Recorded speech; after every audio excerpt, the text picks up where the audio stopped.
Well, good morning, everyone. Welcome to Community Church Unitarian Universalist. I am your worship associate for this morning, along with Sally Jackson, who is helping to lead this service for this morning. And it is an honor and joy to be with everyone today, those in person and those also joining us online. So who are we as a community church? We are a progressive, open-minded, and inclusive religious community. We welcome all who are on a spiritual search for truth and meaning. Ours is a faith in action as we do the work of social justice and elevate compassion in our quest to live ethically, recognizing the inherent worth and dignity of every person.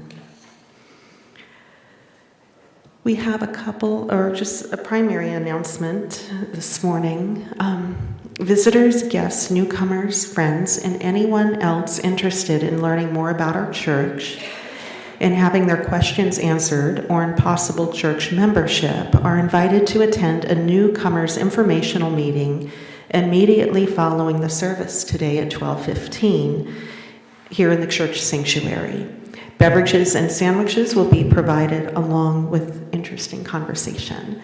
And one of the things I wanted to bring to your attention, many of you know, is our membership book. So we are hoping to have a new membership ceremony in December, and more information will be coming about that. But this is also accessible for anyone who would like to become a member as part of what we do here in the getting new members here, and look forward to having those conversations with you.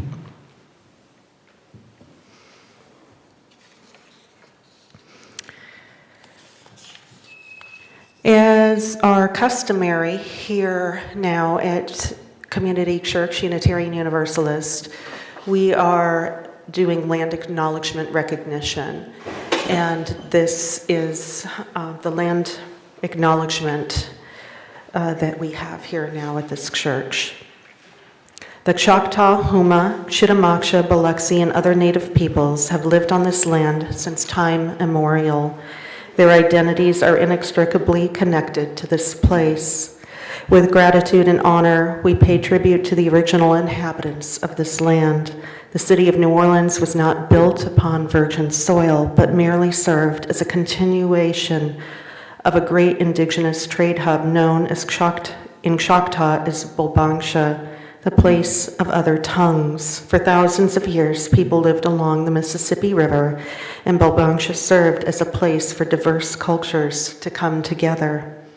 We acknowledge the grounds of our campus and the grounds of our church and the city around us as home to numerous tribes before and after the arrival of Europeans. The tradition of community and sharing demonstrated by indigenous peoples enabled European immigrants to survive in a foreign environment and has influenced New Orleans and southeastern culture since colonization began. We recognize that as a result of broken treaties and involuntary removals, Native Americans were often forced from their lands. We remember and pay respect to the communities impacted by these actions. Yet the resilient voices of Native Americans are still heard and remain an inseparable part of our culture. In that spirit, we acknowledge the indigenous nations that have lived and continue to thrive here.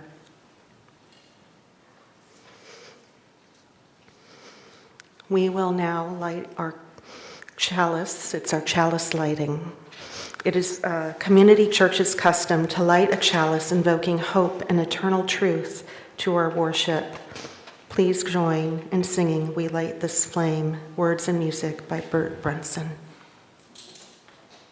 Amen.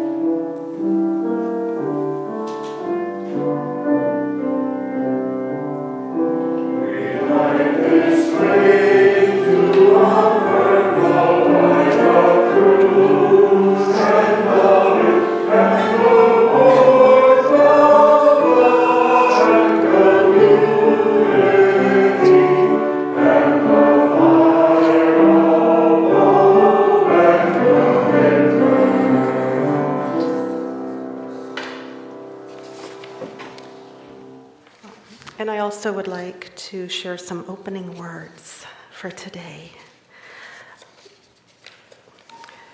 So today, we are honoring the transgender community and the lives that they lose to violence every year. I'm going to share some words from an organization called GLAAD, their acronym GLAAD, Gay and Lesbian Alliance Against Defamation. Transgender Day of Remembrance is an annual observance on November 20th that honors the memory of the transgender people whose lives were lost in acts of anti-transgender violence. Transgender Day of Remembrance was started in 1999 by transgender advocate Gwendolyn Ann Smith as a vigil to honor the memory of Rita Hester, a transgender woman who was killed in 1998. The vigil commemorated all the transgender people lost to violence since Rita Hester's death and began an important tradition that has become the annual Transgender Day of Remembrance. In Gwendolyn Ann Smith's own words, Transgender Day of Remembrance seeks to highlight the losses we face to anti-transgender bigotry and violence. I am no stranger to the need to fight for our rights, and the right to simply exist is first and foremost. With so many seeking to erase transgender people, sometimes in the most brutal ways, it is vitally important that those we lose are remembered and that we continue to fight for justice. And now we have our time for all ages.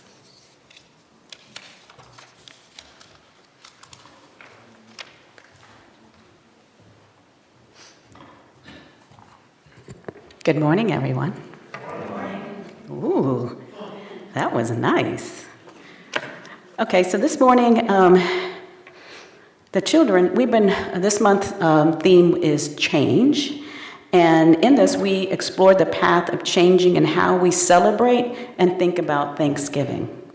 We acknowledge the pain and suffering that Indigenous people experienced and that white supremacy culture made visible in the tradition of pilgrims and Indians and the myth of Thanksgiving. We move to change the holiday into a celebration of gratitude and giving thanks. We celebrate the honor wisdom from Native American heritage this month, as well as how we can learn and change our relationship to Earth. One way to change our relationship to Earth is through our food habits as we work for environmental justice. So this is a story, a Native American story this is told by Mohawk elder, and it's called The Legend of the Three Sisters. Any farmers or gardeners out there? Three sisters are corn, squash, and beans. And you plant them together, and it is a symbiotic relationship. So they help one another, and the ground also becomes very nutrient-rich. So this is the legend of the three sisters. Once upon a time, very long ago, there were three sisters who lived together in a field. These sisters were quite different from one another in their size and also in the way of dressing. One of the three was a little sister, so young that she could only crawl at first, and she was dressed in green. The second of the three wore a frock of bright yellow, and she had a way of running off by herself when the sun shone and the soft wind blew in her face. The third was the eldest sister, standing always very tall, straight and above the other sisters, and trying to guard them. She wore a pale green shawl, and she had long yellow hair that tossed about her head in the breezes. There was only one way in which the three sisters were alike. They loved one another very deeply, and they were never separated. They were sure that they would not be able to live apart. After a while, a stranger came to the field of the three sisters, a little Indian boy. He was as straight as an arrow and as fearless as the eagle that circled the sky above his head. He knew the way of talking to the birds and small brothers of the earth, the shrew, the chipmunks, and young foxes. And then the three sisters, the one who was just able to crawl, the one in the yellow frock, and the one with the flowing hair, were very much interested in the little Indian boy.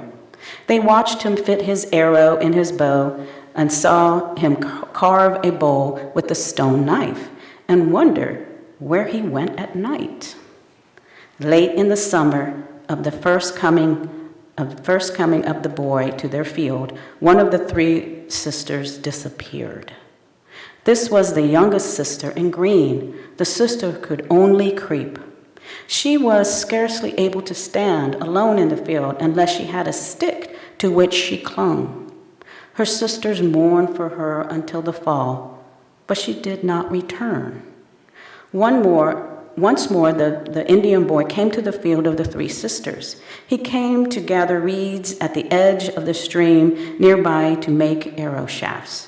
The two sisters were left watching him and gazed with wonder at the prints of his moccasins in the earth that marked his trail. That night, the second of the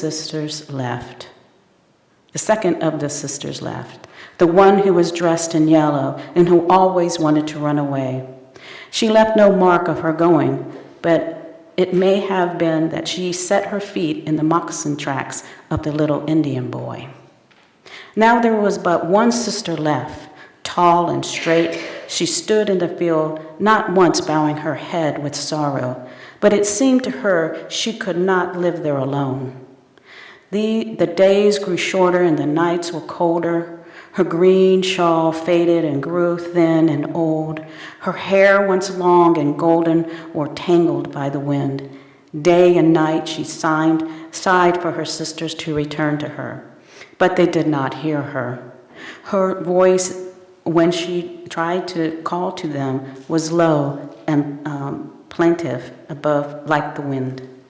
But one day, when it was the season of the harvest, the little Indian boy heard the crying of the third sister, who had been left to mourn there in the field. He felt sorry for her, and he took her in his arms and carried her to the lodge of his father and mother. Oh, what a surprise waited for her there. Her two lost sisters were there in the lodge of the little Indian boy, safe and glad to see her. They had been curious about the Indian boy, and they had gone home with him to see and where he lived. They had liked his warm cave so well that they had decided now that winter was coming on to stay with him, and they were doing all they could to be useful. The little sister in green, now quite grown up, was helping to keep the dinner pot full. The sister in yellow sat on her shelf drying herself, for she planned to fill the dinner pot later. The third sister joined them, ready to grind meal for the Indian boy, and the three were never separated again. The end. Happy Thanksgiving. Will y'all sing out the children for RE with me?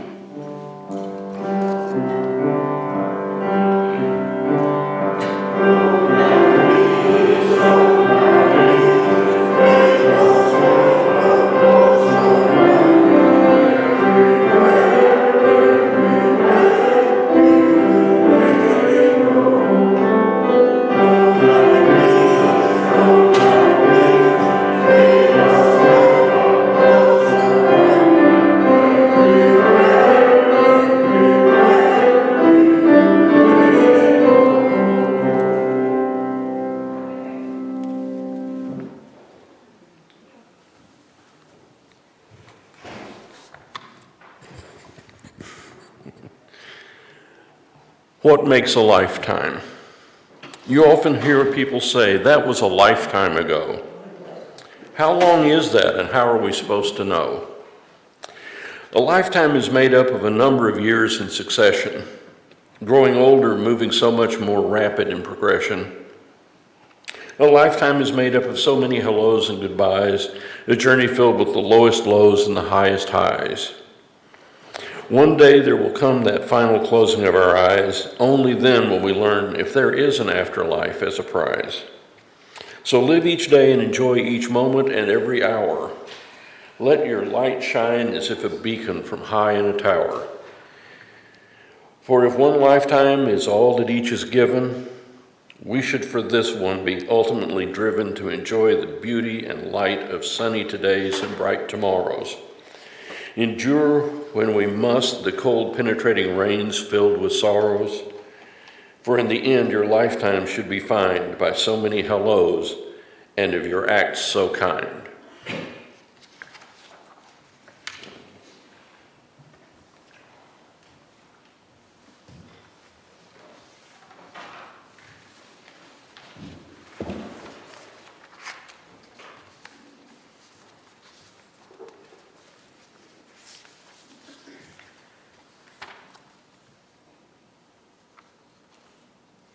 This is our time for joys and sorrows. Now is our sacred time. If you are online, you can write your joys and sorrows in the comments. And if you are in person, there are cards for joys and sorrows in the foyer to write if you would like and bring them forward. If you are not able to fill out one earlier, you can also come up after the music, and we welcome any contributions you would like to do in joys and sorrows. We sing in 127 and 127.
So I have a couple already here.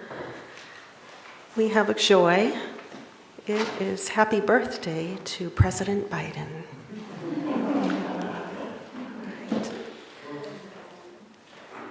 We have a sorrow. I'll be lighting a candle for each of these here. Brenda Coleman, a founding member of our church, died this week. So may we hold her family and friends in our hearts.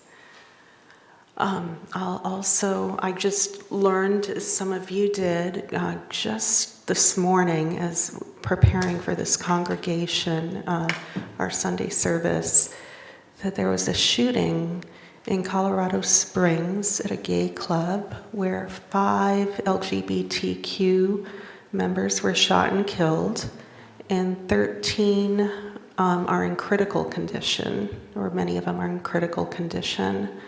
So 18 wounded or killed at 11:55 just last night.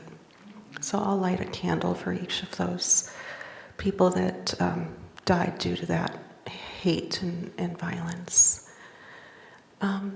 Is there anyone else that would like to come up with a joy or sorrow? Oh, I got another one here. Okay.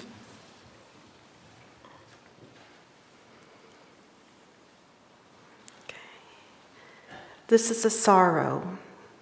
Jada DeCluet. I'm having long-term COVID symptoms.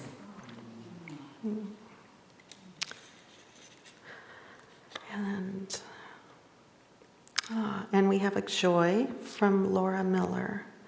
I got a short story published in the Jimson Weed Journal in Virginia. So a joy for that.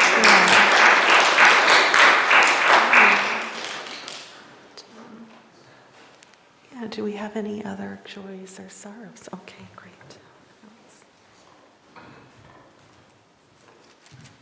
Real quick, my name's Bill Fernandez, and I'm going to Denver tomorrow to visit my son for Thanksgiving, which he just moved there, so it's gonna be fun seeing snow.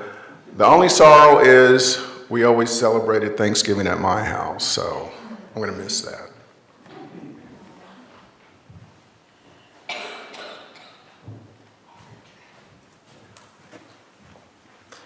Bill introduced himself, so I'll do the same. I'm Sean Lote. I have a joy to share. I have a brother named Paul. He's the oldest of, we're 4 brothers, no sisters. He's 49 years old, and about a month ago, he was found to have prostate cancer. Really just on a lark. He's not someone who keeps up on his, health the way a middle-aged man should. Anyhow, it was found this week that the cancer is confined to the prostate, which is good news. And he's going in tomorrow to have the surgery to have his prostate taken out. So the prognosis is very positive. And, although he and I are not particularly close, and we actually don't get along that well, he does have 2 adult children with special needs who definitely need their dad to be around as long as he can. So I'm absolutely happy about that. Thank you.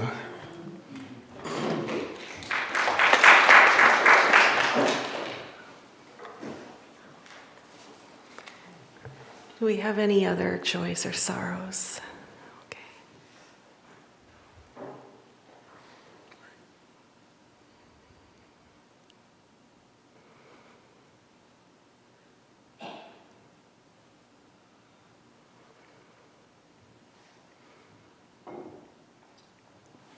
Okay, yeah, we have one coming in online.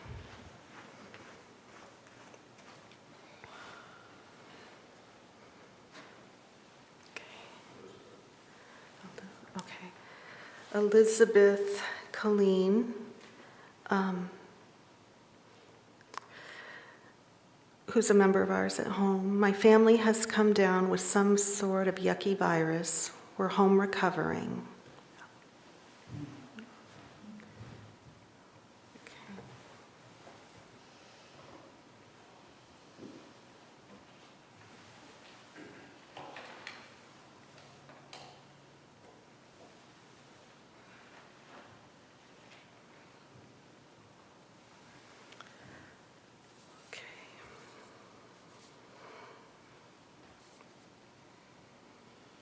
So we will light 2 more candles, one for the joys that have yet to be expressed, and one for the sorrows that are still near and dear to our hearts and have yet to be expressed as well.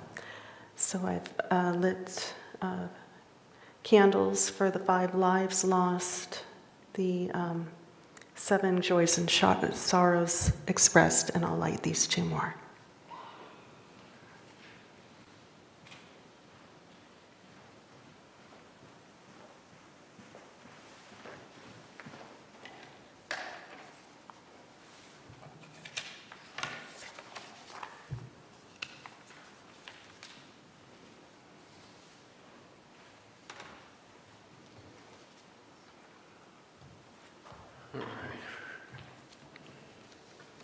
Our second reading kind of goes along with the first one.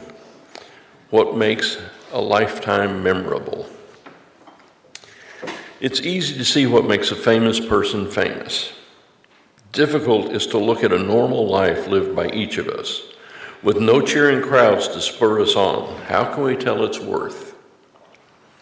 If anything that we say or do will resound beyond our time on earth. Maybe it's so much simpler than that search for fame. No need for history to carry on any one person's name. If through small acts and simple kind deeds we fulfill other humans' most basic needs,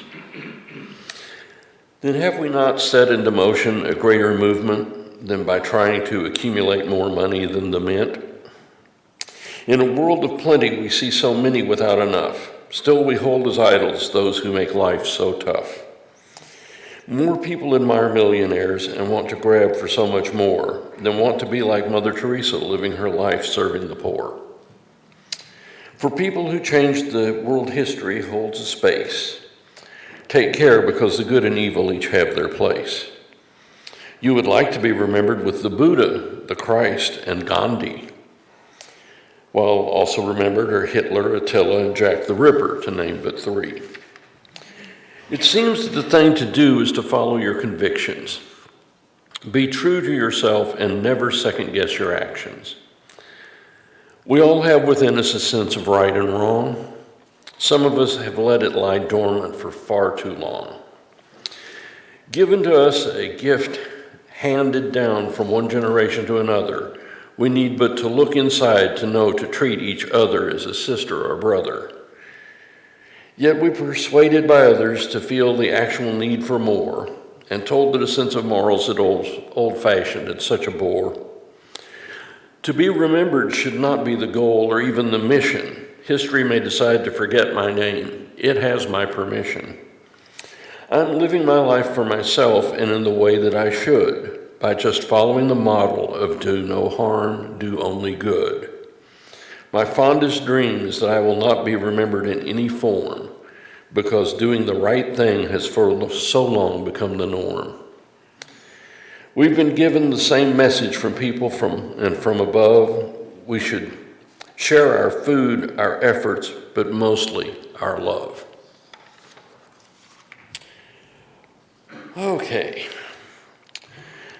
Transgender Day of Remembrance or Resilience.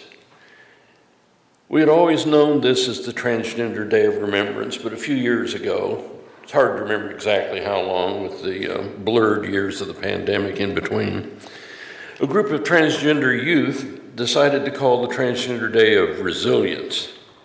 It's motivated by the same events, the violent end of a trans person's life, but it offers a bit of hope for things to get better in the only way they can, by our resilience and willingness to continue to work towards peace and harmony. Well, I was thinking about what to say today, how to frame all of this into something that has a silver lining, a glimpse of hope, anything. I ran across a Facebook post from a very dear friend from college. She's such a caring individual that as a freshman in college, a lot of the graduate students and everyone else called her Mama. A few years ago, she lost her daughter to a heart condition, and each year she remembers the date and reminds all of her friends about her daughter's life. She attributed this quote to Browning, but I've seen variations attributed to others. I think that it's an excellent starting point. We speak your name, we remember. We light a flame, we remember. Though life has changed now, it is not ended. In this bright promise, we remember, we remember, we remember. The important and uplifting part of this quote is that it gives us the option of remembering the death or of remembering the life. I think that the best way to remember someone is to remember the life, not just the death. The story of one's life isn't really known to anyone else in its entirety, only in bits and pieces. Let's call them chapters, are known to their friends and families. Acquaintances may only have access to portions of a chapter, And even if everyone who had ever encountered them got together, the true story would never be known. That is the portions not stated by the author. For whatever reasons, we all have things that we keep to ourselves. Not out of shame or even by intent, just being human, we don't share everything. So a life is remembered by those who knew the person, and only what that person shared, through actions as well as their words. Their stories can live on as long as anyone remembers them. That is what we are doing this day, remembering them, and somewhere around the world, someone will think about someone that they knew and they will remember. Some memories will be painful, especially the ones about their violent final chapter, but some bittersweet or even joyful. Our task is to remember the joyful and keep that part of the story alive. So many have friends that referred to them as kind. Some were openly activist, while others were quiet about their activism. We are all activists. We carry a message with every interaction. Hate is easy. We must rise above that and not return hatred because of the pain of our losses. We need to be able to move on, taking their stories with us, drawing our strength from those who went before us. The hardest thing to do is to forgive, but it's the only way to stop escalating the hatred. We can never bring back anyone, but we might be able to prevent a future loss by not matching hate with hate. Part of each story is the need for us to continue working towards a better world. A plea from the very moment of their violent departure. We cannot ignore these pleas, and by remembering their stories, we will never lose sight of the need. We're talking about each life as a story, and here's a little bit of philosophy from Doctor Who. We're all just stories in the end. Make it a good one, eh? I want my story to be one of someone who cared, who worked for a better world, but many will remember the early chapters, best described as the angry young man filled with seclusion, withdrawal, hiding, and suppressed rage with the true essence of my being. I hope the later chapters will be ones of the kind old lady who always seemed to show up to lend a hand whenever possible. It isn't enough to just hope for a good accounting in the later chapters. You need to do something to make that happen. You need to try to make your story a positive one. That can only be done by focusing on the future rather than lamenting the past. We can control our own stories, the parts that others see. Be positive and work with others to help the cause of human rights for everyone. I try to never let anyone see my depression. That's right, at times I feel like there is no hope for mankind to ever extricate itself from this trap of hatred. And I go home, curl up on my bed and cry for an hour or two, and then I get up and start trying to think of ways to get hatred out of my little portion of the world. It isn't always easy, but it is worth the effort. At least I believe it is. There will always be people who make it difficult not to hate, but that is our challenge. Taking the easy route will make a boring story. Standing up to hatred and violence with reason and compassion makes a legend. Make your story positive by going about your life helping others whenever possible. You don't have to speak to thousands on the mall in Washington, D.C. to make a difference. Most of the real work is done by people just like you and me. The ones that everyday people actually get to talk to. Very few people get to interact with these national and international leaders, but we do interact with people who do. It's like a ripple effect, so not being a barrier to those ripples keeps them moving. Ever outward, expanding from the middle to reach everyone. It takes time, but in the end, it will be worth all of the effort. And then I just had another thought that came to me right after that, and that was well, here we are again. Even though another year we pray will be the last, let's just not throw up our hands and say there's nothing we can do. We can do something. We can continue to live our lives as the caring and compassionate human beings that we have always been. In fact, a lot of progress that we have made is continuing in spite of, or maybe even because of, the ultra-conservative pushback. We tend to be the group that looks at the glass as being half empty, and we need to change our way of thinking. Let me explain that a little better. I have seen a post on Facebook a number of times. Each time the link has the headline, 25% of all Americans would not want a trans person as a friend. Before we look into what that really means, I'd like to point out why so many people feel that we are more than just a bit arrogant as a nation. American actually would refer to anyone born or living on the continents of North and South America. Canadians are North Americans, so are Mexicans, while Colombians and Brazilians are South Americans. But we have claimed both continents as our own. Back to that article. We get terribly upset when we think of 25% of the people not wanting to be our friends. This is truly a case of looking at a glass 1/4 full instead of 1/4 empty, instead of 3/4 full. There we go. I tend to look at the glass just as being dirty, but it's okay. That's right. Read a headline that says 75% of Americans would be happy to have a trans person as a friend, and you would be thrilled. It brings up images of the times when 75% of Americans had no idea what a transgender person was. This is progress, a continuing progress that we can not let stall. Think about all of those transgender individuals, and most of them had non-transgender friends. They won't give up on the struggle that their friends battled. For each of them, there may well be left behind a legacy of non-trans allies. Each year we hope will be the last of the TDORs.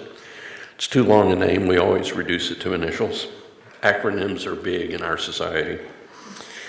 Each year we've been disappointed. The world is an extremely violent and dangerous place, but it's where we have to live. We feel that it is dangerous to be transgender. Others feel it is dangerous being black and just having to consider the dangers of just attending school.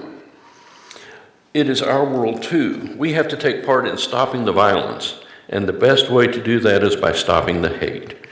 Be aware that anytime you announce publicly that you hate any particular group, you are supplying them with reason to hate even more.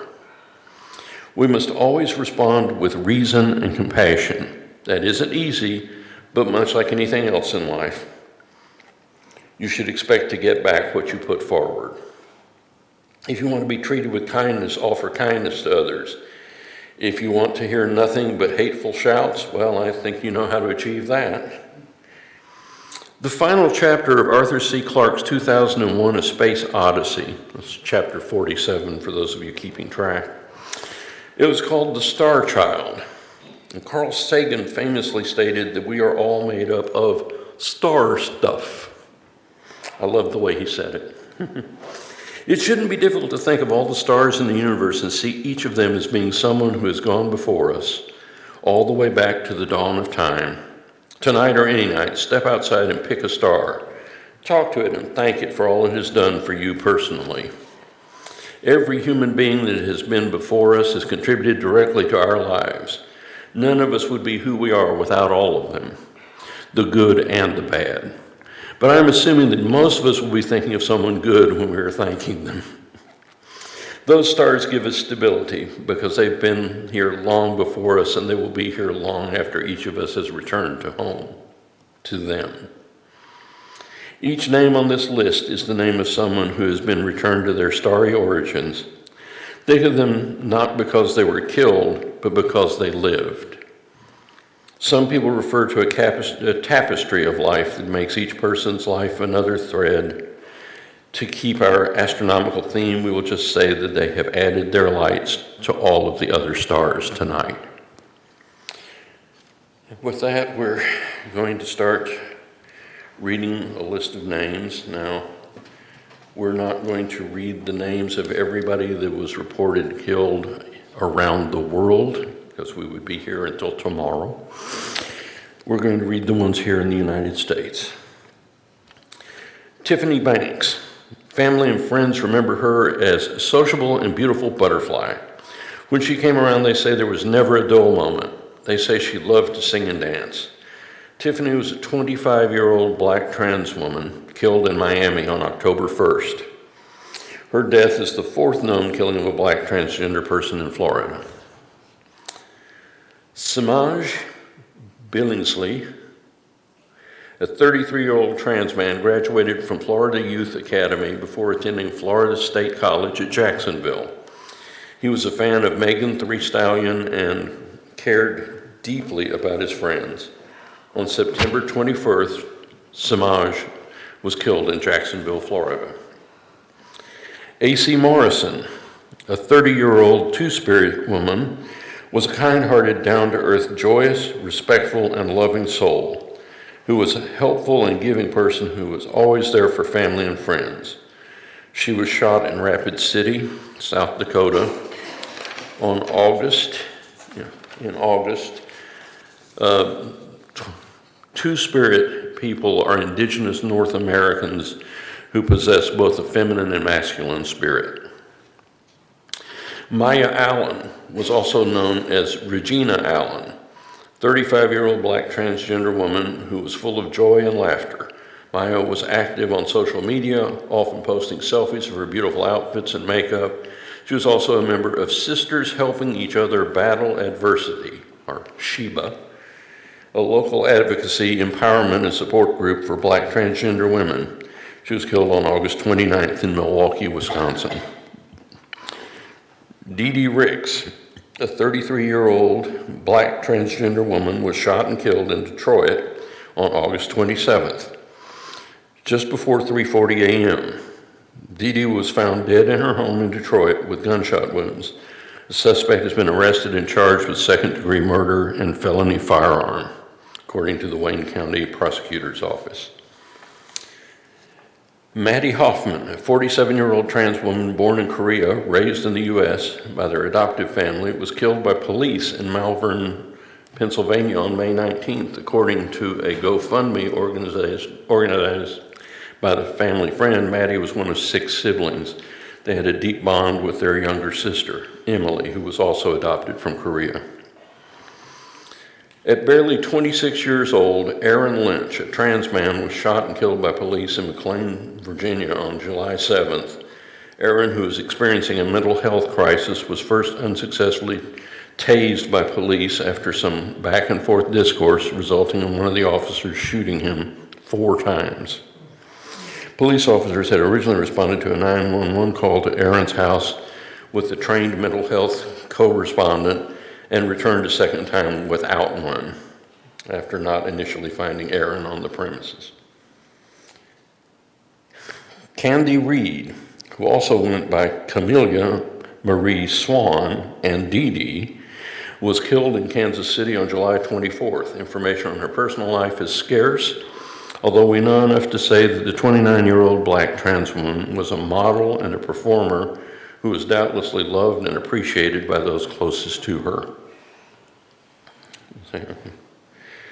Hayden Davis.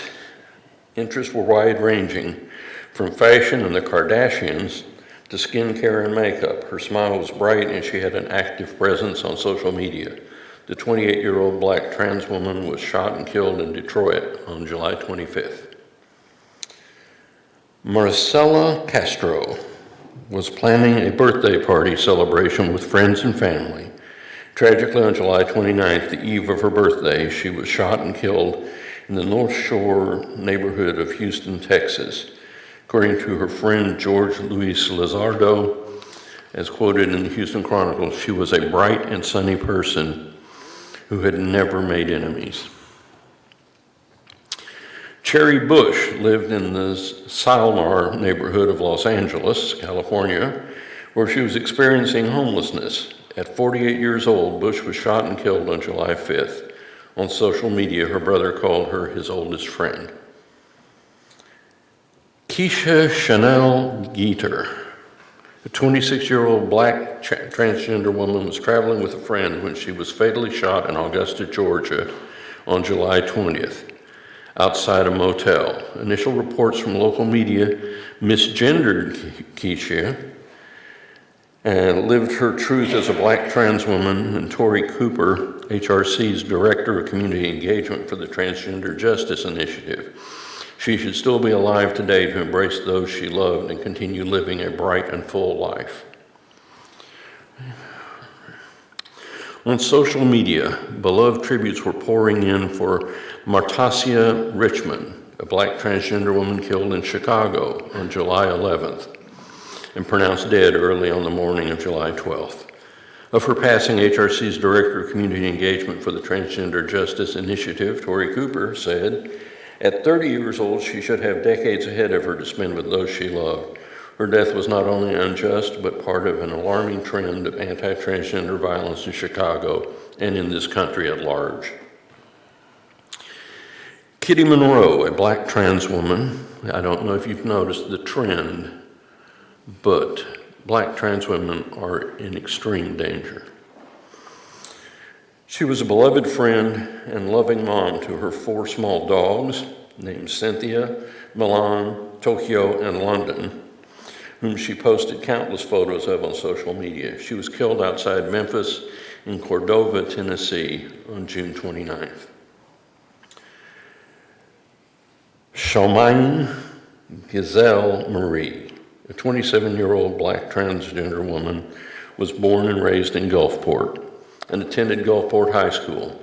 She worked as a personal care assistant and as a certified nursing assistant for almost 4 years. She was shot and killed in Gulfport, Mississippi on June 21st. On social media, her family and friends are remembering her as a loving, funny, kind, and generous person.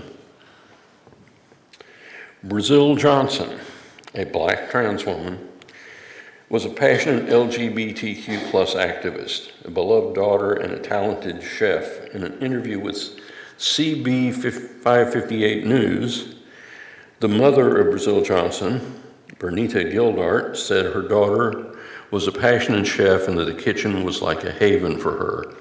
Johnson was killed in Milwaukee, Wisconsin on June 15th. Sasha Mason, 45-year-old Latina transgender woman, was part of a large, loving family. She was a beloved family member, and friend to many. On social media, Sasha's friends and family remembered her as a sweet, kind, and generous person with a beautiful smile who cherished her friends and family. Sinalika Yella Dior Hemingway was known for a smile as bright as her future, according to news reports. She was born and raised in Guilderland, New York, and was close with her mom, cousins, and her niece. According to PGH Lesbian Correspondence, she graduated from Albany High School and studied at Hudson Valley Community College.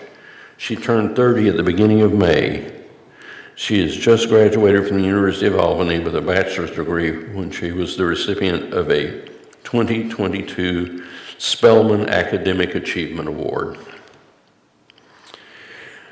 Nedra Sequence Morris, a 50-year-old black transgender woman, was strong, feisty, opinionated, and loved talking to her many friends on the phone. On May 14th, Morris was fatally shot in Opelika, Florida. More than 100 people held a vigil at an intersection where Morris's body was found.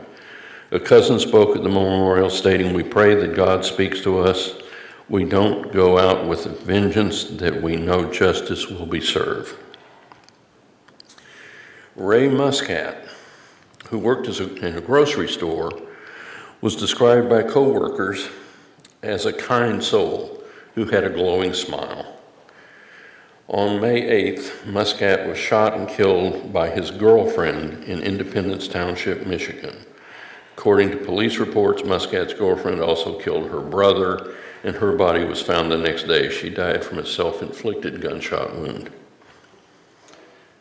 Fern Feather, who used both she and hers and they/them pronouns, was kind and free-spirited. The 29-year-old trans woman was known to bring joy to everyone around her. Friends remember her making others feel valued wherever she went. Fern Feather was killed in Morristown, Vermont on April 12th. Ariana Mitchell, a black trans girl, is recalled by her family as truly unique, funny, and loved by everyone. Ariana Mitchell was killed on April 2nd in Hampton, Virginia. Mia Love Parker, a 25-year-old black trans woman, was fatally shot in Chester, Pennsylvania on April 1st. She was a bright light in many lives and was also a fan of Pose. Kenyatta Keisha Webster, a black transgender woman, was found dead in Jackson, Mississippi on Saturday, March 26th. She had just turned 24 years old in February. On April 1st, more than 100 people attended the balloon release honoring Webster. There, Webster's mother passionately called for justice for her daughter's death. She had plenty of love. She didn't deserve that.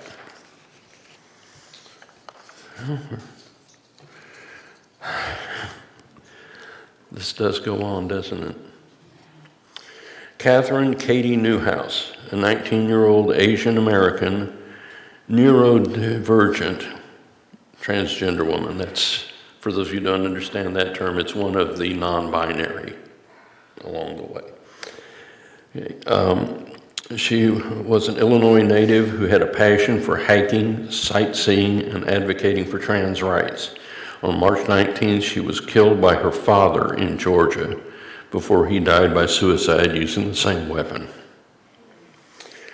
Tatina LaBelle, a 33-year-old black transgender woman, was a Chicago native who was loved by her friends and family. She was a fan of Mariah Carey and Patti LaBelle.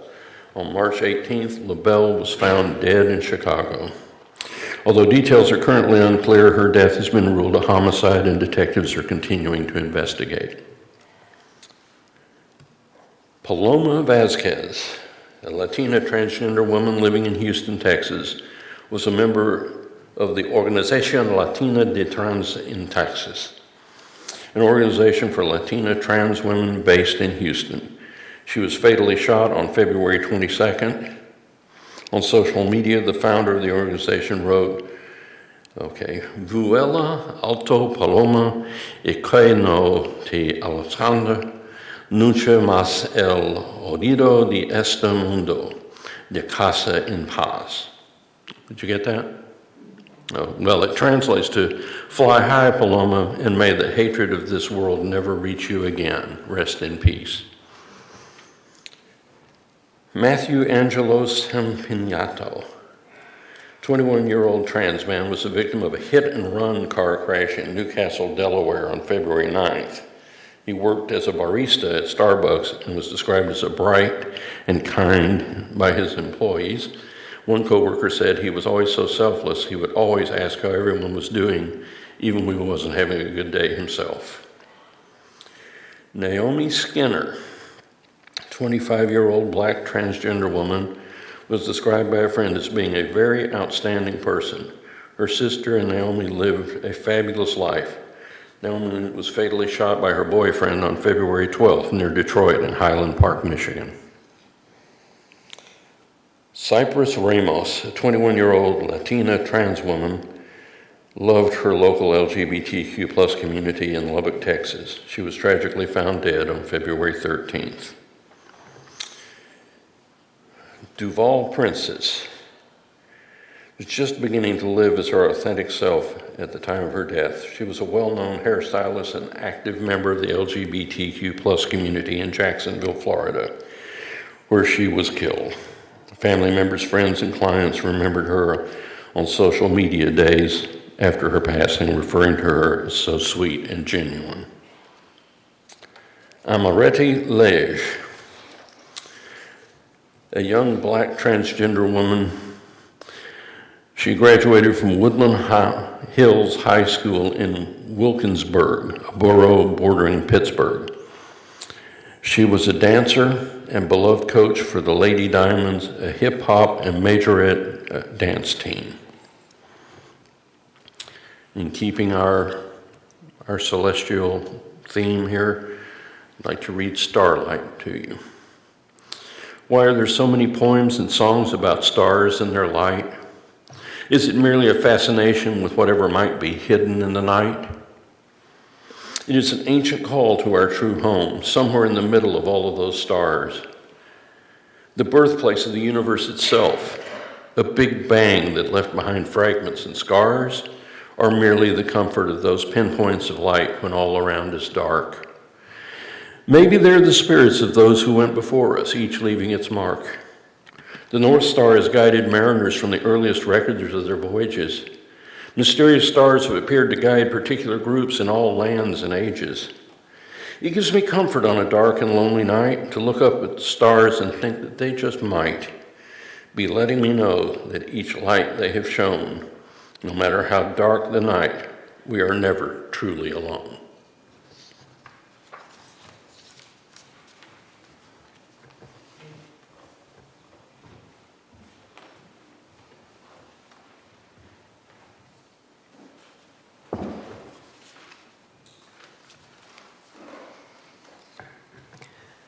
So for every name that was read, there's a candle here and a photo of their faces. And so I'm going to leave these candles lit after the service, and all are welcome to come and see these beautiful faces.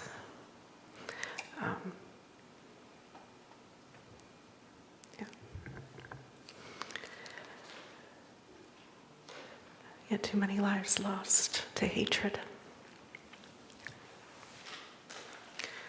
At this time, we give to our community in this church for the social justice work that we wish to live out in this world, inside and outside these walls. The Social Justice Ministry Committee has chosen to give to the Covenant House. And they are on Rampart Street, and they work with homeless youth who have nowhere to go. Our youth face some of the greatest challenges in our community, and with the help of the Covenant House, they receive relentless support, unconditional love, and absolute respect that they need to begin healing and to start building brighter futures. 420 youth and children have been served, with 78% finding stable housing or family reunification, and services going to over almost 900 in general just this last year. 85% graduated with their support. 248 youth found work or entered job training. Human trafficking, 30% of Covenant House youth are survivors of human trafficking. 1,084 have been counseled or emergency services provided, and 125 youth received bus or train tickets to reunite with family. So this is an opportunity to continue to offer your donation and pledges to this church and to some of the most vulnerable populations living here in our city through the Covenant House. Thank you. We're singing hymn 85, hymn 85.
Our closing words today are from Juno Dawson.